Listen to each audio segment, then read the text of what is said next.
Bonjour, dans cette vidéo, on va continuer le cours sur la sémantique de la logique des propositions. Dans la vidéo précédente, on a vu les tables de vérité ainsi que les notions de satisfaisabilité, tautologie et antilogie. On va enchaîner avec la notion d'équivalence sémantique ou équivalence logique. Alors, on a deux formules alpha et bêta. On dit que alpha est logiquement équivalente à bêta. Notez alpha avec ce symbole-là, donc trois petites barres horizontales qui se lit alpha est équivalent à bêta si et seulement si alpha et bêta ont même valeur de vérité pour chaque instantiation. C'est-à-dire que pour chaque ligne du tableau, vous devez avoir exactement la même valeur de vérité. Alors, on donnera des exemples classiques.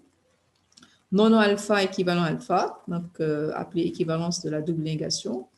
Alpha et bêta équivalent à bêta et alpha, qui exprime la commutativité du et.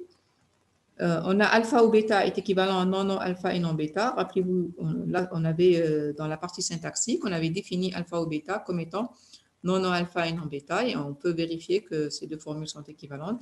De même pour alpha flèche bêta, donc c'est équivalent à non alpha et non bêta. Alors, une remarque importante concernant l'équivalence, le symbole d'équivalence logique et le symbole connecteur logique. Il ne faut pas les confondre, il faut faire attention, il y a une différence importante. Le connecteur double flèche est un symbole de l'alphabet du langage. Dans l'alphabet du langage, donc on retrouve ce connecteur-là. Mais l'équivalence logique, ce n'est pas un symbole du langage propositionnel. C'est un symbole du métalangage, c'est-à-dire que c'est le langage qu'on utilise pour décrire des choses sur le langage. Donc l'équivalence, ce symbole-là, c'est pour dire que deux formules sont équivalentes. Et là, on va donner deux propriétés de l'équivalence logique. La première, c'est que cette relation, l'équivalence logique, est une relation d'équivalence sur l'ensemble des formules. Donc, elle est réflexive, c'est-à-dire que toute formule est équivalente elle-même. Elle est symétrique. Si alpha est équivalent à bêta, alors bêta est équivalent à alpha. Elle est transitive. Si alpha est équivalent à bêta et bêta est équivalent à delta, alors alpha est équivalent à delta. La deuxième donne une relation entre l'équivalence logique et la tautologie. Donc, si alpha est équivalent à bêta, ça veut dire que alpha et bêta ont même valeur de vérité pour chaque instantiation. Maintenant, si je calcule la double flèche, alpha double flèche bêta, rappelez-vous que alpha double flèche bêta est égal à vrai si et seulement si alpha et bêta ont même valeur de vérité. Et du moment que alpha et bêta sont équivalentes, donc elles ont même valeur de vérité, donc alpha double flèche bêta serait à vrai pour toute instantiation, donc c'est une tautologie. Alors maintenant, on va voir le théorème de substitution, puis après, on verra le théorème de remplacement. Avant ça, on va voir c'est quoi une substitution, rien de sorcier. Donc, étant donné une formule alpha et P une variable propositionnelle de alpha, et soit bêta une formule, qu'est-ce qu'on va faire? Eh bien, on va remplacer toutes les occurrences de P dans alpha par bêta, tout simplement. Donc, la substitution de toutes les occurrences de P dans alpha par bêta donne une formule que l'on note alpha bêta slash P. Donc, ça nous donne une nouvelle formule. On va prendre un exemple. Alpha égale P au Q flèche non P et R. Alors, on se propose de substituer P par une formule, ici par P flèche non Q. Donc, on obtient une nouvelle formule alpha dans laquelle on a remplacé P par P flèche Q. Donc, on note alpha entre crochet P flèche non Q slash P. Donc, on obtient cette formule-là, P flèche non Q ou Q flèche non P flèche non Q et R. Donc, à chaque fois, là, il y avait deux occurrences de P, on les a remplacées par cette formule-là. Alors, le théorème de substitution, ce qu'il va nous permettre de faire, c'est qu'il va permettre de préserver la validité. Validité, une formule est valide, c'est-à-dire tautologie, tout simplement. Une formule est valide ou tautologie si elle est vraie partout.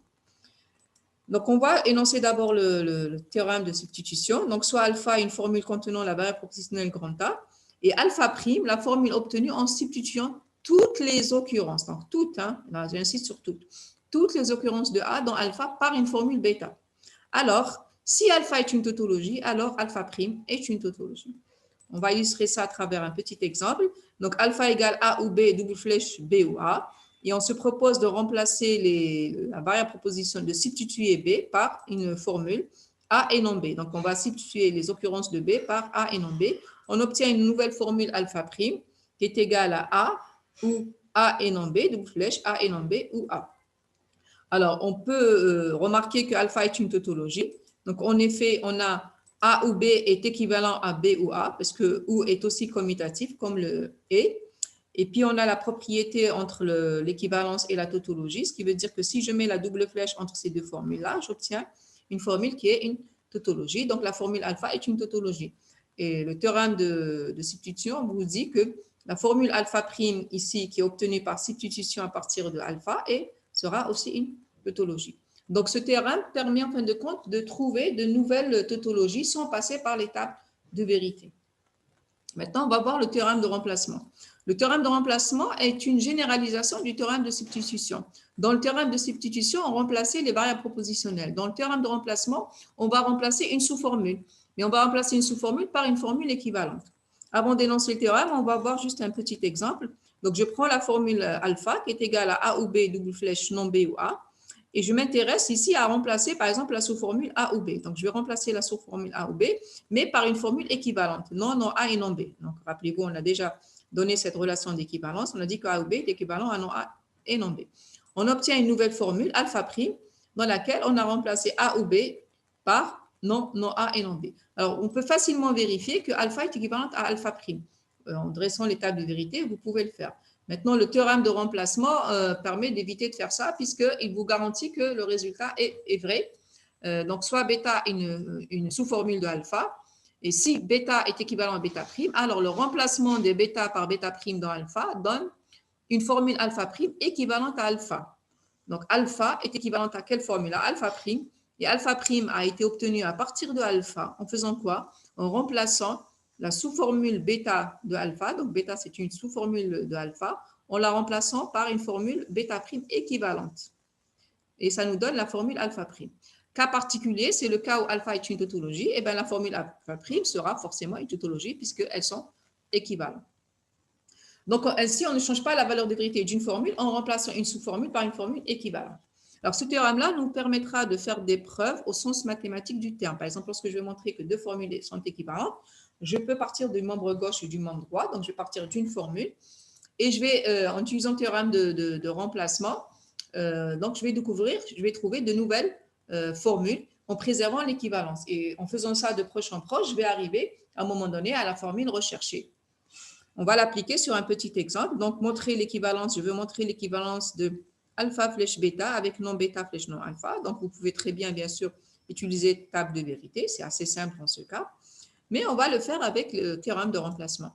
Alors, quand on utilise le théorème de remplacement, on va se baser, bien sûr, sur des équivalences déjà démontrées ou des équivalences plus simples à démontrer. Alors, on va partir du membre gauche. J'ai dit qu'on peut partir aussi du membre droit. Donc, je pars du membre gauche. Et donc, alpha flèche bêta, je remplace toute la formule alpha flèche bêta par une formule équivalente, non alpha et non bêta. Donc, cette équivalence, on a déjà vu cette équivalence précédemment. Maintenant, qu'est-ce que je vais faire? On va remplacer la formule alpha et non bêta utilisant l'équivalence de la commutativité. Donc, je vais commuter mes deux au niveau de ma sous-formule. Et après, qu'est-ce qu'on va faire? On va remplacer le alpha par le non alpha. Donc, j'utilise l'équivalence de la double négation. Et là, en fin de compte, je vois, si je regarde de très près, je vois que je retrouve une formule, je peux remplacer ça par une formule avec flèche. Dans le membre gauche ici, donc il y a un non à l'extérieur. Et là, il y a non bêta. Donc le membre gauche sera non bêta. Et non, négation, et le membre droit sera non alpha. Donc j'aurai ça, c'est équivalent non bêta flèche non alpha. Donc voici, on utilise cette équivalence. Donc, finalement, alpha flèche bêta est équivalent à cette formule-là. Et tout ça, on l'a fait grâce au théorème de remplacement. Vous pouvez aussi montrer, par exemple, cette équivalence-là. Donc, je vous invite à le faire. Au lieu de passer par l'étape de vérité, vous pouvez passer par le théorème de remplacement. Alors, suite à ce théorème de remplacement, on a une conséquence, qu'on appelle ça un corollaire, hein, une conséquence de ce théorème-là. C'est que lorsque je vais prendre n'importe quelle formule de la logique des propositions, je pourrai toujours lui trouver une formule équivalente dans laquelle il n'y a que le non et le et. Et dans ce cas-là, on dit que le non et le et est un système complet connecteur. Ça veut dire quoi? Ça veut dire que le non et le et vont me suffire pour exprimer n'importe quelle formule de la logique des propositions, puisque je pourrai toujours trouver une formule équivalente à ma formule.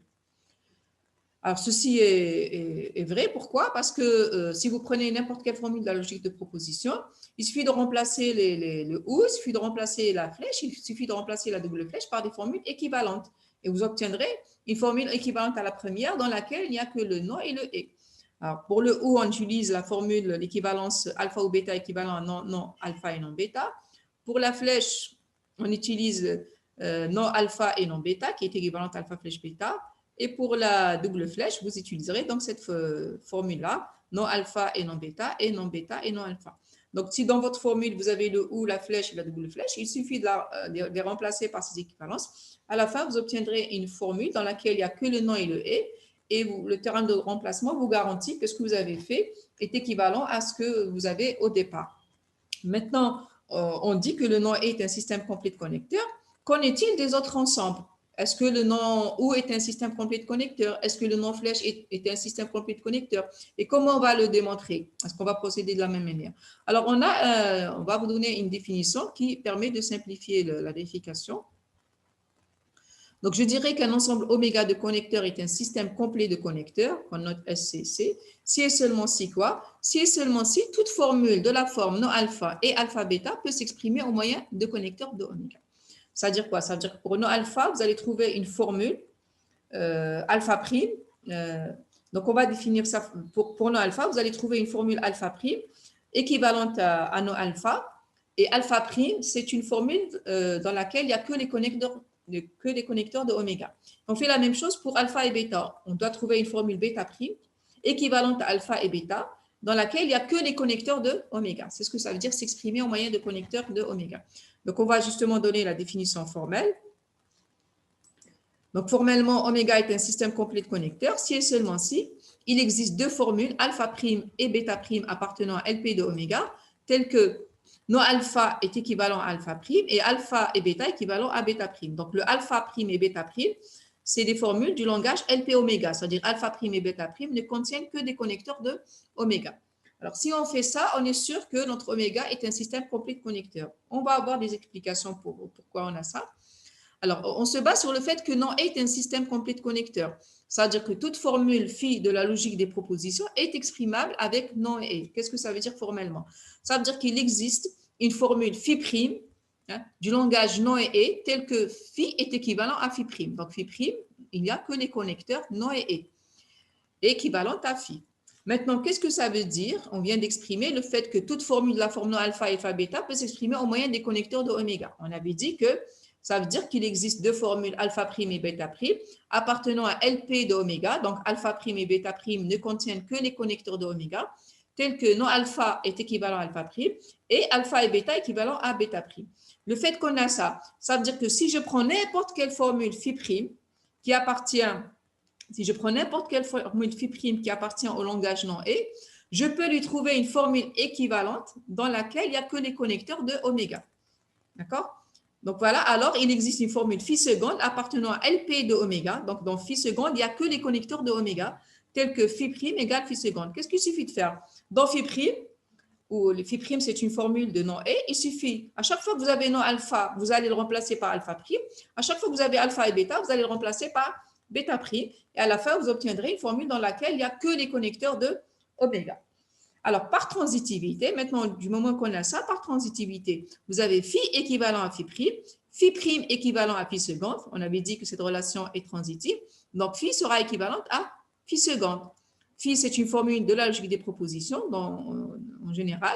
Et phi seconde, c'est une formule de LP oméga. Donc, par transitivité, toute formule de la logique des propositions est exprimable avec les connecteurs de oméga, puisqu'il existe une formule phi seconde appartenant à LP de oméga, telle que phi est équivalent à phi seconde. Alors maintenant, on va prendre un exemple et on va montrer que cet ensemble est un système complet de connecteurs. Alors l'exemple, c'est non ou. On s'intéresse à non ou et on veut montrer que le non ou est un système complet de connecteurs. Donc rappelez-vous, on doit exprimer le non alpha et on doit exprimer le alpha et bêta. C'est-à-dire qu'on doit trouver une formule alpha prime dans laquelle il n'y a que le non et le ou pour non alpha, et on doit faire la même chose pour alpha et bêta. Mais pour le non, on n'a pas besoin de chercher, puisque non alpha, c'est non alpha. Le non est un connecteur dans notre ensemble. Non appartient à oméga 1. Donc, non alpha, c'est non alpha. Maintenant, pour le et, le et, il faut trouver le bêta prime. Donc, alpha bêta peut être exprimé à l'aide des connecteurs de oméga. On va partir de alpha et bêta. Alors, ce qu'on va faire dans un premier temps, on va appliquer l'équivalence de la double négation en utilisant le théorème de remplacement. Donc, j'ai alpha et bêta est équivalent à non alpha. Donc, alpha était remplacé par non alpha et bêta par non bêta parce qu'on a cette équivalence-là. Et on fait la même chose pour toute la formule. On applique toujours la même équivalence. On obtient ceci. Et là, si on regarde de près, on retrouve le motif d'une formule qui sera équivalente à une formule avec le ou. hein, puisque le ou, c'est une négation. Hein, il y a une négation à l'extérieur. Et à l'intérieur, on retrouve une négation. Donc là, ça va être le membre gauche du ou. Et non, et là, ça va être le membre droit du ou. Donc, on aura, c'est non, non alpha ou non bêta. Car on a cette relation-là qu'on a donnée tout à l'heure. Donc, alpha ou bêta est équivalent à non alpha et non bêta. Donc, on vient de trouver notre formule bêta prime, c'est celle-là. Vous voyez qu'il n'y a que le non et le ou, et qui est équivalente à alpha et bêta. Donc, cet ensemble-là est un système complet de connecteurs. Et là, je vous invite à montrer que le non-flèche est un système complet de connecteurs. On va terminer donc cette partie-là avec des remarques. La première remarque, c'est qu'aucun ensemble de connecteurs monaires ne peut former un système complet de connecteurs. Si tous les connecteurs de votre ensemble sont monaires, ben, ça ne peut pas être un système complet de connecteurs parce qu'on ne pourra pas exprimer les connecteurs binaires. C'est ça le problème. Deuxième chose, il existe des systèmes complets de connecteurs de plus de deux connecteurs, le non ou le non et ou, le non et flèche, etc. Troisième remarque, il existe des systèmes complets de connecteurs dont l'un des connecteurs est d'arité supérieure. Arité 3, arité 4, arité 5, pourquoi pas. Enfin, mais, donc, ça veut dire que si vous prenez un ensemble dont l'un des connecteurs est monaire, plutôt d'arité supérieure, vous pouvez avoir des systèmes complets de connecteurs avec l'un des connecteurs est d'arité supérieure. Quatrième remarque et dernière remarque. Alors, il existe deux systèmes complets de connecteurs à un seul connecteur. On les appelle les barres de Schaffer. Ces connecteurs-là, on les appelle les barres de Schaffer. On va essayer de les retrouver au lieu de vous les donner directement. Alors, on va supposer qu'un tel connecteur existe et notons-le barre. Alors, n'oubliez pas que la barre de Schaffer, c'est un connecteur binaire. Il faudrait qu'on puisse exprimer non alpha et bêta avec ce connecteur. On va commencer avec le non alpha parce qu'il y a une petite particularité. Parce que le non est monaire et la barre est binaire.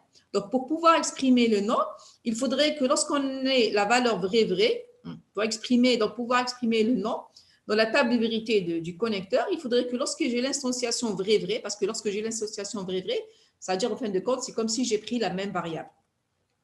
Il faudrait que dans la table du connecteur de barre, il faudrait que j'ai faux. Et lorsque j'ai l'instanciation faux, il faudrait que dans la table de vérité du connecteur barre, il faudrait que j'ai l'inverse. Il faudrait que j'ai vrai. Donc, on va le voir ici sur la table de vérité. Et puis, pour les deux autres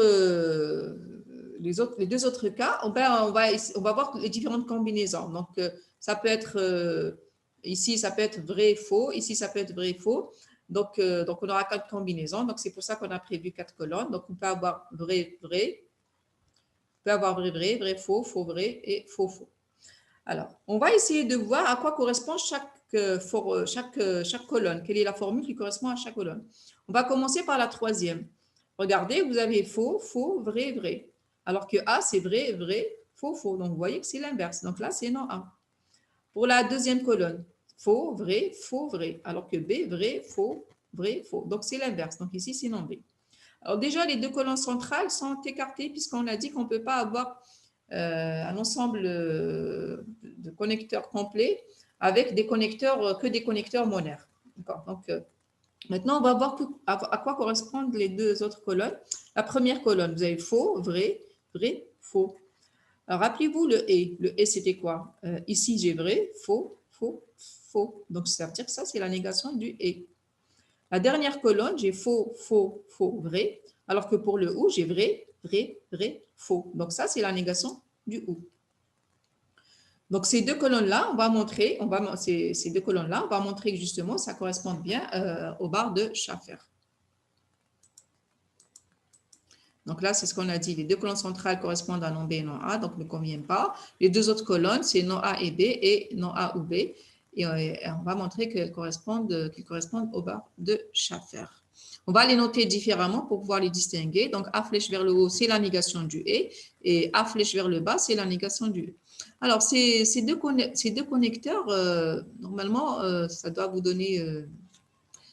ça doit vous rappeler des souvenirs, hein, des choses que vous avez vues, en CRI particulièrement, parce que vous avez vu donc, les circuits logiques. Vous avez vu que la négation du « et », ce n'est rien d'autre que la porte NAND.